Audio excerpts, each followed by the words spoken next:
সাবেক রাষ্ট্রপতি শহীদ জিয়াউর রহমানের হত্যার যিনি মূল ঘাতক, মূল পরিকল্পনাকারী মেজর অবসরপ্রাপ্ত মোজাফফর হোসেনকে গ্রেপ্তার করা হয়েছে এবং ডিবি পুলিশ গ্রেপ্তার করে সেনাবাহিনীর কাছে সোপর্দ করেছে। আমাদের আলোচনার বিষয় ছিল আমরা সোপর্দ করলাম এবং সেখানে আইনে যা যা বিচার হয় সেই বিচারিক কার্যক্রম শেষ হলো।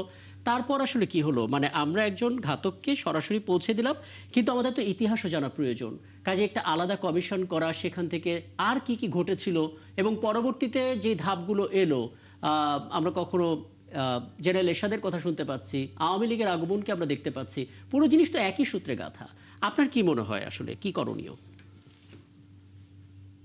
অপরাধের যে বিচার হয় সেটা হতে পারে প্রায় ৪৫ বছর আপনি বললেন পার হয়ে যাওয়ার পরে মূল যে ঘাতক বা যিনি প্রথম ফায়ার ওপেন করেছিলেন আমরা এতটুকু শুনেছি, মেজর মোজাফফর, সে ধরা পড়েছে। অ্যাকচুয়ালি হলো কি জানেন, শহীদ প্রেসিডেন্ট জিয়াউর রহমান একটা আন্তর্জাতিক চক্রান্তের কারণেই ওনাকে শাহাদাত বরণ করতে হয়েছিল। এই মৃত্যুটা এই বাংলাদেশের ভূখণ্ডকে এতটুকু অরক্ষিত অবস্থায় নিয়ে গিয়েছিল, কিন্তু পরবর্তীতে তার দেশপ্রেম, তার সাহসিকতা এবং যতটুকু আমরা জেনেছি তার ধীরপ্রত্যয়ী মনোভাবের কারণে কিন্তু এই বাংলাদেশের মানচিত্রটাকে উনি অখণ্ড একটা চিত্রে বিশ্বের দরবারে একটা আলাদা একটা স্বাতন্ত্র্য ভূমি উনি উপহার দিতে পেরেছিলেন। এখন শহীদ প্রেসিডেন্ট জিয়াউর রহমানের মৃত্যুর পরে এতদিন পার হয়ে গেল, আমরা তো সবাই জানি যে কিছু সামরিক অফিসারের বিচার হয়েছিল, কিন্তু মূল যে বেনিফিশিয়ারি বলতে দ্বিধা নেই, মৃত ব্যক্তি। বাট আমাকে বলতেই হবে, এই যে রংপুরের যে নেতা সাবেক প্রয়াত সেও রাষ্ট্রপতি, সে ছিল মূল বেনিফিশিয়ারি। আমরা কিন্তু তার জীবিত অবস্থায়, বেঁচে থাকা অবস্থায় এই মৃত্যুর কারণটা আমরা জানতে পারিনি। এখন মুজাফফর ধরা পড়েছে। আমি মনে করি তার যে স্বীকারোক্তি এবং তাকে শহীদ প্রেসিডেন্ট জিয়াউর রহমানকে কেন মারলো, কারা মারলো এবং এটার পিছনে কারা কিভাবে জড়িত এবং কারা কোন টার্গেটে, এবং সেটা পার্শ্ববর্তী দেশও থাকতে পারে আমরা যতটুকু জানি। কারণ আমাদের মনে আছে যে এই যে ইন্ডিয়াতে পলায়নপর নেত্রী, উনি বাংলাদেশে আসার ১৭ দিনের মানে পরে শহীদ প্রেসিডেন্ট জিয়াউর রহমান শাহাদাত বরণ করেছেন। সুতরাং আমার মনে হয় তার জীবদ্দশায় এই মুজাফফর সাহেবকে যদি ইন্টারোগেশন নেওয়া হয় এবং নিয়ে তার থেকে সঠিক তথ্য এবং কি ঘটেছিল পুরো কাহিনীটা যদি এই দেশের মানুষ জানতে পারে, আমি শহীদ প্রেসিডেন্ট জিয়াউর কর্মী হিসেবে আমার অন্তরাত্মা নিশ্চয়ই শান্তি আমরা পাবো। আমরা চাই অন্তপক্ষে এত বড় এই, তাহলে হবে কি ভবিষ্যতে এই ধরনের কোনো হত্যাকাণ্ডের জন্য কেউ কখনো যার যার অবস্থান থেকে কখনো উৎসাহিত হবে না। সুতরাং দুইটা জিনিস আমরা এটার আদৌন্ত আমরা জানতে চাই, কনস্পিরেটর মূলে কারা ছিল, এই কনস্পিরেসিটা কাদেরকে লাভবান করেছিল, এবং ভবিষ্যতে যেন আর কেউ যেন এরকম কুয়ের মাধ্যমে একজন জনপ্রিয় দেশপ্রেমিক একজন মানুষকে এবং নেতাকে কেউ যে কখনো হত্যা করার দুঃসাহস না দেখাতে পারে, এইটাই আমাদের প্রত্যাশা। খুবই স্পষ্ট কথা। শামসুল লিটন, আমি আপনাকে পরিচয় করে দিচ্ছিলাম সিনিয়র সাংবাদিক, কিন্তু এটার বাইরেও আপনার একটা বড় পরিচয় আছে। আপনি একজন সলিসিটার, আপনি একজন আইনজীবী, আইন নিয়ে আপনার কাজ, এবং যেটা আসলে মোহাম্মদ কামরুজ্জামান শুরুতে বললেন যে আমরা এমন কিছু বলবো না যেখানে কোর্ট মার্শাল কিংবা প্রচলিত আইন দুটোর মধ্যে কি ঘটছে না ঘটছে আমরা না জেনে ঢালাও একটা মন্তব্য করতে পারি না। আপনি আইনজীবী, আপনার আইনের দিক থেকে বলবেন কোন বিষয়টা নিয়ে আমরা ঠিক এই মুহূর্তে এই মোজাফফর হোসেনকে নিয়ে আলাপ করতে পারি আইনি দিক বিবেচনায় নিয়ে। আপনাকে অনেক ধন্যবাদ। এবং লেফটেন্যান্ট জেনারেল কামরুজ্জামান সাহেব যে কথাটি বলেছেন এটা আসলেই খুবই তাৎপর্যপূর্ণ। ভাই, আমি লেফটেন্যান্ট জেনারেল কামরুজ্জামান না, জনাব কামরুজ্জামান রতন আপনার পাশে আছেন, যিনি উনি নিরাপত্তা বিশ্লেষক, এবং আপনি তাকেও বিভিন্ন প্রশ্ন করতে পারেন। জি, আপনি আজকের এখানে একমাত্র রতন, আমরা সবাই বেরতন। জেনারেল সাহেব যেটা বলছিলেন এটা খুবই তাৎপর্যপূর্ণ, এবং 3টি আইনের উদাহরণ দিয়ে তিনি আসলে একটা তাৎপর্যপূর্ণ বিষয়ের অবতারণা এবং সর্বশেষ পবিত্র কোরআনের একটা বলেছেন, এবং এটা আমাদের জার্নালিজমের ক্ষেত্রে আমরা মনে করি যে এটা একটা বেসিক নাম্বার 1 সূত্র যেটা ওয়ার্ল্ড ফলো করে এবং আমাদেরও ফলো করা দরকার। এখানে 2-3টা প্রশ্ন আছে, আমি জেনারেল সাহেবকে জিজ্ঞেস করব আপনার কি স্মরণে আছে কিনা যে 13 জন যে ফাঁসির আদেশ হয়েছিল কোর্ট মার্শালে এবং কোর্ট মার্শাল হয়েছিল, সেখানে ইনি ছিলেন কিনা? ইনি যদি থেকে থাকেন, ইনি অ্যাবসকন্ডেড হয়েছেন, পলাতক হয়েছেন, ওনার অ্যাবসেন্সিয়া বিচার হয়েছিল কিনা? আর যদি না হয়ে থাকে, এখানে একটু কনফিউশন আছে যে তার অ্যাবসেন্সিয়াতে অনেক সময় বিচার হয়, সম্পন্ন হয়, অনেক সময় হয় না, কারণ প্রসিডিংসের কিছু ঘাটতি থাকে। এখানে কিন্তু আজকে ISPR, inter services public relations, যেটা পাবলিক স্টেটমেন্ট ইস্যু করে, military related, court martial related কিছু আছে। রাইট টু ইনফরমেশনে কিন্তু কেস যখন শেষ হয়ে যায় তখন কিন্তু কেসের judgement public document, even if it is even court martial judgement. তো এইটা আমি জেনারেল সাহেবের কাছে একটু জানতে চাইবো। জি, মোহাম্মদ কামরুজ্জামান প্লিজ। জি। ধন্যবাদ। আমি আপনার এই 3টা আইনের পাশাপাশি আরেকটা আইনের কথা বলবো, ওইটা ব্রিটিশ আমলের, যেটা আমরা জানি, দি এভিডেন্স অ্যাক্ট 1872, 1872 সালের আপনার সাক্ষ্য আইন দিয়ে কিন্তু আমাদের কোর্ট মার্শালগুলো চলে। তো আপনার প্রশ্নের উত্তরে আপনি যখন নাকি ওই সংবাদ শিরোনামগুলো বলছিল, এক জায়গায় বলেছে অবসরপ্রাপ্ত মেজর মুজাফর। তো একজন মেজরকে যদি ফাঁসির দণ্ড দেওয়া হয় তাহলে তো তার র্যাঙ্ক তো থাকার কোনো প্রশ্ন নাই, সে তো প্রথমে ডিসমিস করে তারপরে তাকে অন্য দণ্ডগুলো দেওয়া হয়। জি। এর জন্যই আমি বলেছি। আর আপনি আমাকে যে প্রশ্নটা করেছেন, আমিও আপনার মতো একজন, মানে এই পত্রপত্রিকা পড়েই আমি এগুলো বলছি। বিকজ আমি আপনাকে একটা, ওই যে আইনের কথা বললাম, অফিসিয়াল সিক্রেট অ্যাক্ট, আমি রিটায়ার্ড হলেও আমি কিন্তু একটা, মানে এই আইনের কাছে আমি দায়বদ্ধ। তো জেনারেল জিয়াউর রহমান রাষ্ট্রপতি হিসাবে যখন ইন্তেকাল করেন, যখন উনি মৃত্যুবরণ করেন, তখন আমি ফৌজদারহাট ক্যাডেট কলেজে আপনার ইন্টারমিডিয়েট পরীক্ষার্থী, এবং আমি অনেক শ্রদ্ধার সাথে স্মরণ করছি 75 সালে যখন আমি অগাস্ট মাসে ক্যাডেট কলেজে ভর্তি হই, ওই ভর্তির পরের দিন 8ই অগাস্টে ভর্তি হয়েছিলাম। 9ই অগাস্ট তৎকালীন deputy chief of army staff general Zia, উনি ফৌজদারহাট ক্যাডেট কলেজ ভিজিট করেছিলেন এবং ব্যক্তিগতভাবে উনি আমাকে দোয়া করেছিলেন, বিকজ আমি গ্রাম থেকে ক্যাডেট কলেজে গিয়েছিলাম এবং আমার যে মানে চেহারা সব কিছুর মধ্যেই একটা গ্রামীণ ফুটে উঠছিল। উনি আমাকে কাছে ডেকে নিয়ে বললেন যে ইউ উইল এক্সেল, এবং আমি তোমাকে দোয়া করি। এবং ওনার এই ইয়েতেই কিন্তু আমি সেনাবাহিনীতে ভর্তি হই, যদিও আমি ক্যাডেট কলেজ থেকে 2টাতেই বোর্ডে আপনার একেবারে টপ পজিশনে স্ট্যান্ড করেছিলাম। তো 81 সালে যখন 30শে মে উনি নিহত হন, তখন আমরা ক্যাডেট কলেজে পরীক্ষা দিচ্ছি এবং আমাদের আরও অনেকগুলো পরীক্ষা বাকি। তো ফৌজদারহাট ক্যাডেট কলেজের সামনে দিয়ে আপনার তখন ট্রেন চলাচল বন্ধ, আর যেই রাস্তা দিয়ে আমরা সামরিক মুভমেন্টগুলো দেখছিলাম। ব্রিগেডিয়ার হান্নান শাহ, প্রয়াত আমাদের একজন মন্ত্রী বিএনপির, তিনি তখন বিএম এর কমান্ডান্ট ছিলেন, serving commandant Bangladesh military academy. সুতরাং আমার যে মেমোরি, এগুলো আমার আপনার মতোই। সো আপনি যেটা বললেন যে ইন্টার সার্ভিসেস পাবলিক রিলেশন, যে আইএসপিআর ডিপার্টমেন্ট আছে, ওনারা হলেন সঠিক তথ্য দেওয়ার মালিক। তো আমি এর জন্যই বলেছি যে আমরা যেন মিডিয়াতে মানে এরকম কোনো কিছু না বলি যেটাতে আমাদের, ওই যে বললো মিডিয়া ট্রায়াল, আমাদের পাবলিকের মনে কোনো সন্দেহ বা ন্যায় বিচার, আমরা যদি ন্যায় বিচারের পক্ষে সবাই, কারণ justice হারিড, justice buried, justice delayed, justice. তাহলে আপনার পরামর্শটা কি, এখন করণীয়টা কি? অনেকগুলো আইন তো আমাদের সামনে, অপরাধী আমাদের হাতে। আমরা অগাস্ট বিপ্লবের পরে একটা গণতান্ত্রিক সরকার, একটা জাতীয়তাবাদী সরকার এখন ক্ষমতায়। আমি নিশ্চিত আমরা বর্তমান সরকারের উপরে পূর্ণ আস্থা রেখে যে আমরা ন্যায় বিচার অবশ্যই পাবো। যে যেটার জন্য দায়িত্বশীল তাদেরকে ওইটা করতে দিতে হবে। কিন্তু আমার প্রশ্নটা মোহাম্মদ কামরুজ্জামান এটাই ছিল, আমার প্রশ্নটা এটাই ছিল, মানে ন্যায় বিচার তো আমরা পাবো সেই প্রত্যাশা, সেই আশা আমরা করছি, কারণ যাকে নিয়ে আমরা কথা বলছি শহীদ রাষ্ট্রপতি জিয়াউর রহমান, তিনি আমাদের প্রধানমন্ত্রীর বাবা। কাজে সেই জায়গা থেকে ন্যায় বিচার পাবো সেটা আমরা প্রত্যাশা করি। কিন্তু আমরা ইতিহাসও তো জানতে চাই, এই অপরাধীর পুরো ট্র্যাজেডিটা আমরা জানতে চাই, যাতে করে পরবর্তী প্রজন্ম পুরো জিনিসটা জানতে পারে কার কি সম্পৃক্ততা। আমার পয়েন্টটা ছিল ওইটা, সেই জায়গা থেকে আসলে। এবং আপনার যে সাজেশন, আপনি যে বলেছেন যে একটা কমিশন করে, আপনার আসলে রাষ্ট্রপতি জিয়াউর রহমানকে কিছু বিপদগামী সেনা অফিসার হত্যা করেছে, এটা যেরকম সত্য, এর পিছনে আরো অন্তর্নিহিত সত্য হলো যে তৎকালীন সময়ে দেশীয় এবং আন্তর্জাতিক অনেক চক্র আমাদের দেশের বিরুদ্ধে কাজ করছিল। বিকজ প্রয়াত রাষ্ট্রপতি জিয়াউর রহমান যেই গতিতে বাংলাদেশকে তিনি বিশ্বের বুকে দাঁড় করাচ্ছিলেন, এটা আমাদের অনেকেই, আমাদের আশেপাশের বিভিন্ন দেশ সহ্য করতে পারে নাই।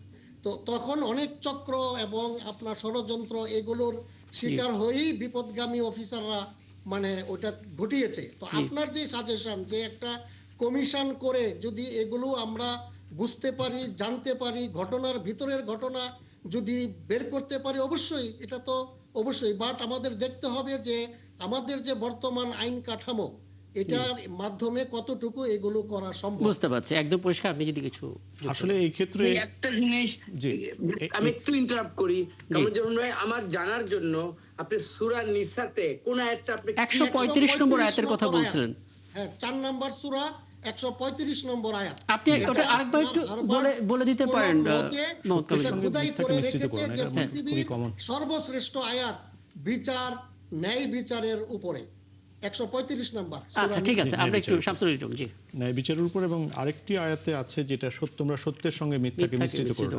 বিস্তৃত করিও না। জি, যাই হোক, এটা তো কোরআনের ইউনিভার্সাল ল এবং আমেরিকান অনেক অর্গানাইজেশনে এটা লেখা আছে।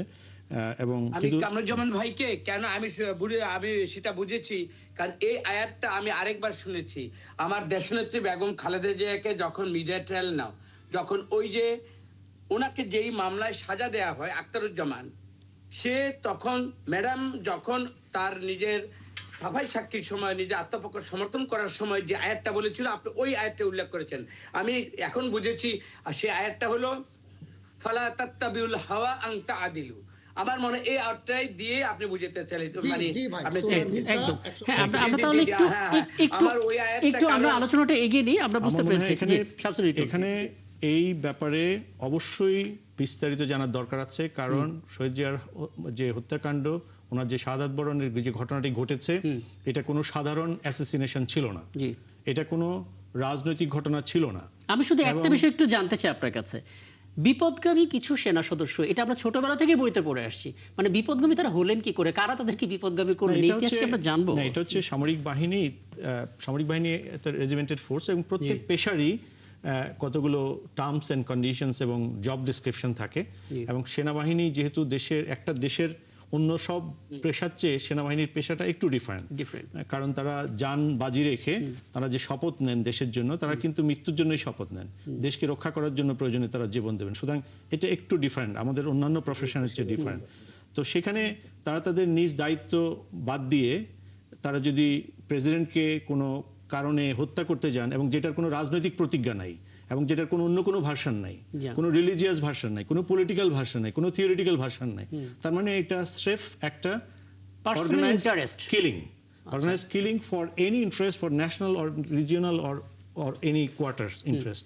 আচ্ছা, এখানে মূল ঘটনাটা ঘটছে যেমন বরখাস্তকৃত মেজর মোজাফফর, কোনো না কোনোভাবে সেটাই রাইট টার্ম হওয়া দরকার ছিল। আরেকটা বড় ধরনের ব্যাপার হয়েছে, সেটা হচ্ছে কোর্ট মার্শালের জন্য প্রেরণ করা হয়েছে, এটা ডিবির তরফ থেকে বলা হয়েছে। ডিটেকটিভ ব্রাঞ্চ যদি অ্যারেস্ট করে থাকে গতকালকে লেট নাইটে, তাহলে কোর্ট মার্শাল যদি আগে হয়ে থাকে এবং তার যদি ফাঁসি হয়ে থাকে, তাহলে আবার কোর্ট মার্শালের জন্য কেন পাঠাতে হবে? একজন মানুষের তো দুইটা বিচার হয় না।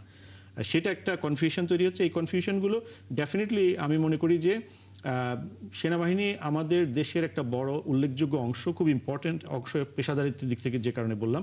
সুতরাং আইএসপিআর এর কাছ থেকে আজকে যদি একটা স্টেটমেন্ট আসতো খুব ভালো হতো। আমার মনে হয় আমরা কমিউনিকেশন ম্যানেজমেন্টে পৃথিবীর অনেক দেশ থেকে পিছিয়ে আছি, এটা সঠিক নয়। কারণ ইনফরমেশন যখন বিভ্রান্তি তৈরি হয়, সেটার জন্য যারা রাইটলি রেসপন্সিবল তাদেরকে রাইট টাইমে, রাইট সিচুয়েশনে রাইট স্টেটমেন্ট দিতে হবে।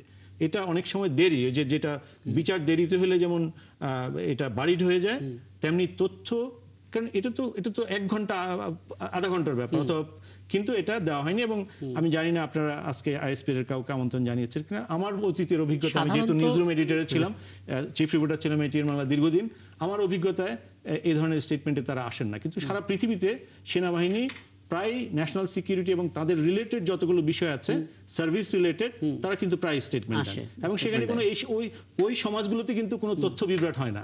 তো এই জন্য জেনারেল সাহেব যেটা বলেছেন এটা ঠিক। রাইট টু ইনফরমেশন একটা প্রতিটা জনগণের জানার অধিকার আছে, এবং সেনাবাহিনীর কোনো রকমের বিভ্রান্তি হলে জনগণ সেটাকে প্রোটেক্ট করবে, কারণ তারা তো মানুষকে প্রোটেক্ট করছে, তারা তো দেশকে প্রোটেক্ট করছে, সেই কারণে।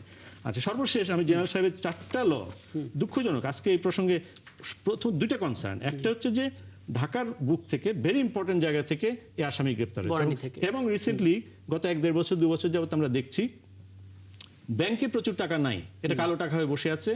বাংলাদেশ ব্যাংক গভর্নর হচ্ছে 2 লক্ষ কোটি টাকা। এবং মাঝে মাঝে বিভিন্ন আন্দোলনে কিছু ফেস যারা ফ্যাসিবাদের যে আইকন, অর্থাৎ পতিত স্বৈরাচারের সঙ্গে দিল্লি পালিয়েছিল কয়েক লক্ষ, তার মধ্যে অনেক মাথাকে আমরা দেখতে পাচ্ছি, চেহারাকে আমরা দেখতে পাচ্ছি বিভিন্ন আন্দোলনে ঢুকে পড়ছে। এই যে গতকাল 2 দিন ছাত্রদের আন্দোলনের মধ্যে এইসব ফেস চলে এসছে। হয়তো এখানে অনেক ছাত্র ছিল, কিন্তু এর মধ্যে ঢুকে পড়া তার মানে এটা হচ্ছে যে এটার মধ্যে এইভাবে হচ্ছে ঘোলা পানিতে নিরাপত্তা মাছ হুমকি। শিকার। আর সর্বশেষ আমি যে কথাটি বলবো সেটি হচ্ছে যে 4টি আইনের কথা যেটি বলেছেন, দেখুন, একটা হচ্ছে যে আর্মি অ্যাক্ট 1952 পাকিস্তান আমলের আইন, অফিসিয়াল সিক্রেসি অ্যাক্ট এবং এভিডেন্স অ্যাক্ট 1872, এই দুটোই হচ্ছে ব্রিটিশ আমলের আইন, এবং only right two information act 2009। এটা দুর্ভাগ্য। এবং আরেকটা খুব গুরুতর ব্যাপার বলি, আমাদের প্রতিরক্ষা বাহিনীর যে পারচেজ যে গাইডলাইন এবং যে লিগ্যাল ফ্রেমওয়ার্ক, সেটাও পাকিস্তান আমলের। আমি এক্সাক্ট টাইমটা এবং লটার কথা বলতে পারছি না। আমাদের মনে হয় আমাদেরকে আপ টু ডেট হওয়া দরকার আমাদের, আর এইভাবে এবং ডেফিনেটলি সিকিউরিটি। ওনাকে আটক করার পরে আমরা আপ টু ডেট হব নাকি? না, এটা একটা ইনসিডেন্ট, এবং এই ব্যাপারে আমাদের নাম্বার 1 সবচেয়ে বড় ব্যাপার হচ্ছে যেহেতু ওই হত্যাকাণ্ডের উনি প্রধান পরিকল্পনাকারী অথবা অপ্রধান যেটাই হোক না কেন, মূল কথা 3টা তথ্য। প্রথমত উনি প্রধান পরিকল্পনাকারীদের একজন, দ্বিতীয়ত কিলিং মিশনের সরাসরি ফায়ারিং এ তার ভূমিকা ছিল, এবং শেষে গিয়ে শহীদ রাষ্ট্রপতি জিয়াউর রহমানের লাশ গায়েব করা বা কবর দেওয়ার জন্য তাকে দায়িত্ব দেওয়া হয়েছিল। তারপর টপ টু বটম এতগুলো ইনফরমেশনের পিছনে আরো অন্তত শত সহস্র ইনফরমেশন থাকতে পারে, এবং এটা ইতিহাসের প্রয়োজনে, আমাদের সামনে এগিয়ে যাওয়ার প্রয়োজনে, এবং ভবিষ্যতে যাতে বাংলাদেশের সম্পদ কোনো প্রেসিডেন্ট, কোনো নাগরিক অথবা কোনো ইম্পর্টেন্ট মানুষ, যারা মেধা তো একদিনে তৈরি হয় না একটা দেশের ভেতরে, আর ওনাকে আমরা যদি ওই দিন শাহাদাত বরণ না করতেন তাহলে আজকের বাংলাদেশের ইতিহাস হয়তো ভিন্ন রকম হতো।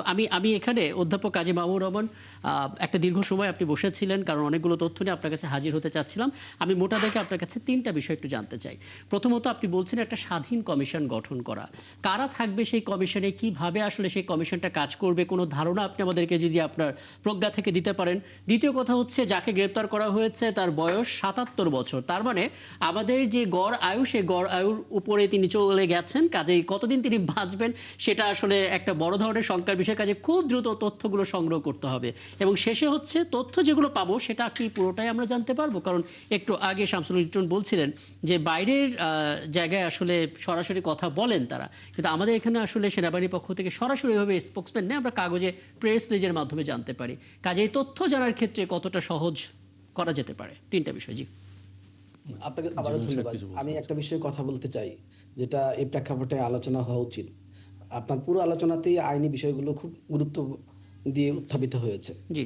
তো এই হত্যাকাণ্ডটা রাজনৈতিক হত্যাকাণ্ড। রাজনৈতিকভাবে একটা রাজনৈতিক পথ পরিবর্তন, একটা দেশের ভবিষ্যৎ নির্মাণটাকে বাধাগ্রস্ত করার জন্য এই হত্যাকাণ্ডটাকে আমরা এভাবে দেখে থাকি। তো সুতরাং আপনি যেভাবে একজন নাগরিক হিসাবে আমার অধিকার আছে এই বিরাট রাজনৈতিক হত্যাকাণ্ড, যার একটা বিরাট রাজনৈতিক প্রভাব আছে আমাদের বাংলাদেশের ইমার্জের ক্ষেত্রে, বাংলাদেশের এই যে অর্থনৈতিক এবং একটা বড় শক্তি, আঞ্চলিক শক্তিতে গুরুত্বপূর্ণ ভূমিকা রাখার ক্ষেত্রে এই জায়গাটাতে যে আমরা দুর্বল হয়ে পড়লাম, এটার পিছনে সবকিছু জানার জন্য কিন্তু রাজনৈতিকভাবে বাংলাদেশ এবং বাংলাদেশের নাগরিকরা জানতে যেতে পারে এই হত্যাকাণ্ড আসলে কেন হয়েছে। সো আইন দিয়ে আমি একটা জিনিস বারবার আপনার সাথে বোধহয় আগে কথা হয়েছে কিনা আমি জানি না, বাংলাদেশের আলোচনা আমি খুব বেশি মিস করি। বাংলাদেশের সার্বিক আলোচনা আইনি থাকে, আইনি কাঠামোতে আপনি একটা বিষয়কে অক্ষর অক্ষরে বিশ্লেষণ করতে পারবেন, কিন্তু রাজনীতি আইনের অনেক অনেক ব্যক্তি খুলে দেয়, অনেক বিস্তৃত জায়গা থেকে আলোচনা করে। তো আইন অবশ্যই ইম্পর্টেন্ট, নো ডাউট। তার মানে আপনি রাজনৈতিকভাবে আলো ফেলতে পছন্দ করেন অন্তত? আমি মনে করি ঘটনা রাজনৈতিক হত্যাকাণ্ড বাংলাদেশকে রাজনৈতিকভাবে বাধাগ্রস্ত করেছে, বাংলাদেশকে অর্থনৈতিকভাবে বাধাগ্রস্ত করেছে। এটা পলিটিক্যাল ইকোনমি আছে এই হত্যাকাণ্ডের। আচ্ছা, ঠিক আছে, আমি এটা অবশ্যই আসলে বিবেচনার বিষয়। এবার এই 3টা বিষয় যদি আপনি ধাপে ধাপে বলতেন, স্বাধীন কমিশনে আসলে কিভাবে কাজ করবে তারা? আমি বলছি স্বাধীন কমিশন বলতে আমি আসলে প্রথমত ইনভেস্টিগেশনের ক্ষেত্রে আপনি সবগুলো সংস্থাকে একত্রিত করে একটা কমিটি গঠন করতে পারেন যারা ইনভেস্টিগেশনটা করতে পারে সবগুলোকে একসাথে। আর দ্বিতীয়ত হলো যে স্বাধীন কমিশনের ক্ষেত্রে আমি মূলত সিভিল কমিশনকে বুঝিয়েছি। আপনি দেখেন, যেটা ভুলে গিয়েছিলাম, আমরা বিডিআর ক্ষেত্রে কমিশন গঠন করেছি না? আমরা অলরেডি গত কিছুদিন আগে এই 5ই আগস্টের পরে 25 জন সামরিক অফিসারকে আমরা বিশেষ আদালতে সুপর্দ করেছি না? তাহলে আপনি কেন মানে ওই সময় কোর্ট মার্শাল হয়েছে উনি তখন ধরা পড়েন নাই, এখন ধরা পড়েছেন, যদি নতুন করে বিচার করতে হয় জি। তাহলে বিচার তো এখন তো গণতান্ত্রিক সরকার, আপনি ওই সময়ের পরিস্থিতি তো এখন নাই। আমি যদি রাজনৈতিকভাবে কথাটা বলি, পলিটিক্যাল সায়েন্সের জায়গা থেকে কথা বলি, তখন তো আমাকে ওই ওই আলাপটা নিতে আসতে হয় না, যেটা মানে আমাদের একজন সামরিক বিশেষজ্ঞ এবং আমাদের সাংবাদিক মহোদয় যেটা বললেন। আমি রাজনৈতিক জায়গায় যদি দেখতে চাই, তাহলে আমি মনে করি যে এর রাজনৈতিক ইম্প্যাক্ট খুঁজে বের করা দরকার। জাতির একটা দায়বদ্ধতা আছে, সরকারের দায়বদ্ধতা আছে, মানে বর্তমান গণতান্ত্রিক সরকারের দায়বদ্ধতা আছে নাগরিকদের সঠিক তথ্য পৌঁছে দেওয়া। আর সঠিক তথ্য পৌঁছে দেওয়া যাবে না কোনোভাবেই যদি আপনি শুধুমাত্র এটা মার্শাল কোর্টের উপর নির্ভর করেন। আমাদেরকে এটা সিভিল কোর্টে নিতে হবে। মার্শাল কোর্টে থাকতে পারে, এটা কি প্রক্রিয়া যাবে এ নিয়ে আমাদের ফার্দার আলোচনা বিশেষজ্ঞদের কথা হতে পারে, কিন্তু এটা এখনই সমাধান করা যাবে না। কিন্তু আমি মনে করি মানে মার্শাল কোর্টে কতটা থাকবে অথবা সিভিল কোর্টে কিভাবে আসবে এই নিয়ে আমাদের বিচার বিভাগ আছে, তারা কথা বলতেই পারে। তার মানে আমাদের পুরোপুরি আসলে আগেই মনোযোগটা দেওয়া উচিত পলিটিক্যাল ইন্টারেস্টের দিকে, তাই তো? জি। হ্যাঁ, আমি যেটা মনে করি যে আমার তথ্যের জন্য বাংলাদেশকে কেন বাধাগ্রস্ত করা হলো, শহীদ রাষ্ট্রপতি জিয়া রহমানকে কেন তখন হত্যা করা হলো, এবং বিএনপিকে ওই অবস্থায় একটা নির্বাচিত বিএনপি সরকারকে কেন উৎখাত করা হলো, এবং এরশাদ এইভাবে 9 বছর কিভাবে ক্ষমতা থাকলো, এরশাদের সাথে কারা যুক্ত ছিল, কেন 9 বছর এরশাদকে কেউ কেউ যুক্ত ক্ষমতা রাখলো, আঞ্চলিক শক্তি হোক বা অভ্যন্তরীণ শক্তি হোক, এবং পরবর্তীতে আবার এই এরশাদই আবার কাউকে 15 বছর কেন ক্ষমতা রাখলো। এই যে গত 9-24 বছরের স্বৈর শাসন, কর্তৃত্ববাদী শাসন, সেইটা মূল্যায়ন করা আমি মনে করি আইনের চেয়ে অনেক বেশি রাজনৈতিক গুরুত্ব বেশি, অনেক আচ্ছা, রাজনৈতিক আচ্ছা, গুরুত্ব। এই জায়গাতে ফোকাস করতে হলে আপনার একটা কমিশন লাগবে, যেটা পিওরলি মিলিটারি না, আর এটা লাগবে মিলিটারি কেউ থাকতে পারে, কিন্তু এটা আসলে একদম মূলত পরিষ্কার। আমার হাতে আরো কয়েকটা টপিক আছে যেগুলো নিয়ে একটু আলোচনা করতে চাই। আমি এই ইস্যুতে ছোট করে দুটো মন্তব্য নিতে চাই। জনাব কামরুজ্জামান রতন, আপনি ছোট করে একটু মন্তব্য করবেন, যেটা আসলে অধ্যাপক মাহবুবুর রহমান বললেন যে আমরা আইনি দিক নিয়ে অনেক আলোচনা করতে পারি, সারাদিন আলোচনা করতে পারি, কিন্তু পলিটিক্যাল যে মেরুকরণটা হলো, এখানে যে কার কি ইন্টারেস্ট রয়েছে সেগুলো নিয়ে তো আলোচনা সবার আগে করা উচিত। আপনি নিজে একজন রাজনীতিবিদ, আপনার মনে হয় কিনা এই জায়গাটাতে কোনো সামরিক বাহিনীর প্রয়োজন তো নেই, এখানে শুধুমাত্র রাজনীতিবিদ যারা আছেন এবং যারা রাজনৈতিক বিশ্লেষকরা আছেন, ইতিহাসবিদরা আছেন, তারা চাইলে তো ইনভেস্টিগেশনটা করতে পারেন? আমি এর আগে জনাব মাহবুবুর রহমান সাহেবের একটা উত্তর আমি দিতে চাই। উনি এই যে মেজর মুজাফফরকে ধরার পরে ওনার বয়স 77 বছর, আমরা তো শহীদ প্রেসিডেন্ট জিয়াউর রহমান, যে বাংলাদেশের ঘোষক বলি, একজন ফ্রিডম ফাইটার, সমর যুদ্ধের মহানায়ক যাকে বলা হয়, তাকে তো মরণ উত্তর তাকে বিচার করেছে এই ফ্যাসিস্ট আওয়ামী লীগ। সুতরাং বয়স তার কত সেটা না, যেহেতু সে ধরা পড়েছে আমরা চাই। রতন ভাই, না না আমি এই না না, কথা বলি বয়সের নাই। ব্যাপারটা হচ্ছে বয়সের কি, কথা তার আমি কাছ থেকে তো আলোচনায় আনি নাই। তথ্য সংগ্রহ আমি করতে বয়স হবে, বলি নাই। তার কাছ থেকে তো তথ্য বয়সের সংগ্রহ আলোচনা করতে হবে। আমি সেইটাই বলছি, যেহেতু সে বয়সের বেঁচে আলোচনা আছে, অন্য কেউ এনেছে, আমি আমার আনি নাই। প্রথম আস্কিং, আমি ফাইন্ডিংস এতটুকু যাব, শহীদ প্রেসিডেন্ট জিয়াউর রহমানকে মারার উদ্দেশ্য এবং বেনিফিশিয়ারি এইটা প্রথম আগে উদ্ঘাটন হোক, এই জন্য সে এই বেঁচে কথাটাই থাকুক। আমি উত্থাপন করি। না না, আমি সেটাই এই বলছি। উদ্ঘাটনের দায়িত্বটা কারা নেবে? আমি আপনারা এইটাই রাজনীতিবিদরা নেবেন? বলছি, আমি এইটাই বলছি যে মাহবুবুর রহমানের সাথে থেকে আপনার কাছে একটু আমরা বিনীত, যে যাকে এই যে মেজরকে ধরা হয়েছে, এবং আমি আপনাকে তার সম্পর্কে আমি আর একটু জেনে বলি। সে ওল্ড ইউএইচএসে 5 নম্বর রোডে 71 নম্বর বাসায় থাকতো। এই যে ধরা পড়ার পরে এই বাসাটায় আমার একটা রিলেটিভস থাকে, আমি দেখেছি তাকে প্রত্যক্ষভাবে। কোথায় এই ফেসিস্টের সময় ম্যাক্সিমাম টাইম দেখেছি সে একেবারে, মানে সে যে একটা পলাতক বা অ্যাবসকন্ডিং করে আসামি মনেই হয়নি। ধরা পড়ার পর তার ছবিটা যখন আমি দেখলাম এবং বাসার ঠিকানা যখন বনানী ডিউচেসে দেখলাম, তখন আমার হৃদয় পটে এই ব্যক্তিটাকে আমি চিনলাম। এখন আসেন আইনগতভাবে মার্শাল কোর্টে তাকে দেয়া হবে, মার্শাল কোর্টের আইন কি, এটা নিয়ে আমি অন্তত আমার জায়গা থেকে কখনো আমি বিশ্লেষণে যাব না। কারণ আমি জানি, শুধু এতটুকু দেখতে চাই, যেহেতু আমার নেতা উনি, আমার আদর্শ উনি, আমি যাব। মাননীয় সংসদ সদস্য, আমি আপনার কাছে সুনির্দিষ্টভাবে এটা জানতে চাচ্ছি, যেটা অধ্যাপক মাহবুবুর রহমান বললেন, আমরা আইন নিয়ে তো অনেক আলোচনা করতে পারি, আমরা রাজনৈতিকভাবে কে কোন বেনিফিশিয়ারি, এই ইনভেস্টিগেশন তো প্রয়োজন। রাজনীতিবিদ হিসেবে আপনার সেই দায়িত্বটা নেবেন কিনা? আর আমি একটু তথ্য জাস্ট 30 সেকেন্ড শেয়ার করব। উনি কিন্তু প্রথম কমিশন পেয়েছেন রক্ষী বাহিনীতে। জি। আপনাকে মানে এই যে আমি এই ইনফরমেশনটা, আবার সকলেই মানে মৃত্যুদণ্ডের শিকার হয়েছেন অথবা মার্শাল কোর্টের শিকার হয়েছেন, জি। উনি হন নাই। এই দুইটা তথ্য আপনি মিলিয়ে দেখেন, তাহলে কিন্তু আপনি রাজনৈতিক আলোচনা করতে পারেন।